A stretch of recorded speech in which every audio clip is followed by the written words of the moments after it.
Entretien doucement l'extase, oh ce soir ma plongée d'amour. My name's Amy Worsfold, and I work at Britten Sinfonia. I'm the new creative learning intern. The point of the job, I think, is to bring Britten Sinfonia's work as a professional orchestra to as many people who wouldn't necessarily have thought of going to an orchestral concert as possible. We offer free concert tickets to disadvantaged families or people in disadvantaged areas, to nurses, to primary workers, to school teachers, to try and encourage as many people as possible to come to concerts and to come to special events that we hold for such people.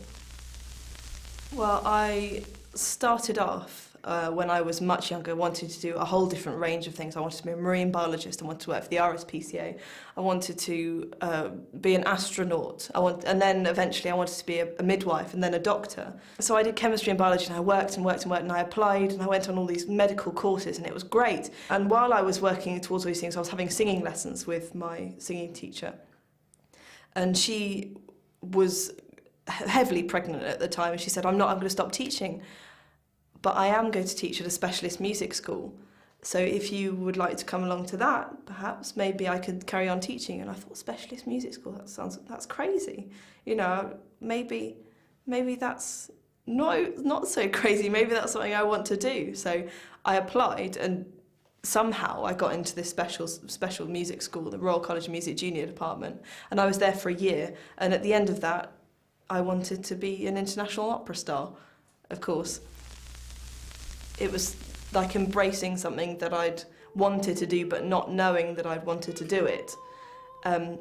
Medicine seemed like such hard work for something that, in the end, I wasn't sure that I wanted to do. And music just seemed like the natural choice. You know, suddenly when you switch on to a subject that you hadn't really thought about, it just opens up a whole world of ambition and drive that I never knew I had.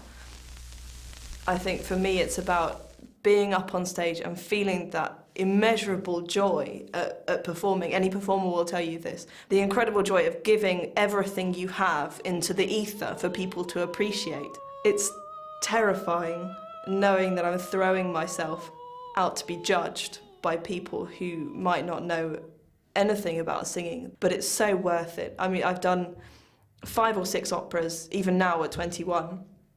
And the feeling is so worthwhile. It's absolutely magic. I'll listen to opera on my iPod when I go home. I'll sing constantly around the house, even though, you know, much to the disgust of any housemates that I happen to have. I'll have singing lessons. I'll come home in the evenings and play the piano, and I think about it when I fall asleep. I think about it when I wake up. It's everything. It's all-consuming.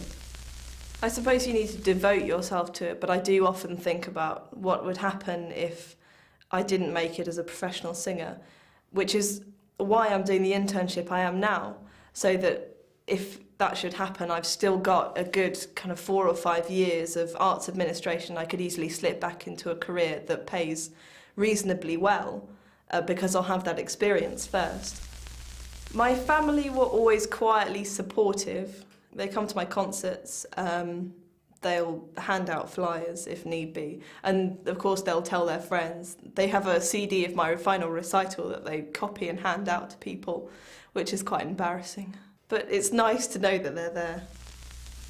I'd like to sing Sophie in Der Rosenkavalier by Richard Strauss at a major opera house somewhere, anywhere, and have another potential role lined up somewhere else. That would be it. That's the ball rolling there. That is critical acclaim in one of the most beautiful operas, one of the most fantastic parts, and being in demand somewhere else. That would be it for me, and that's it. That's success.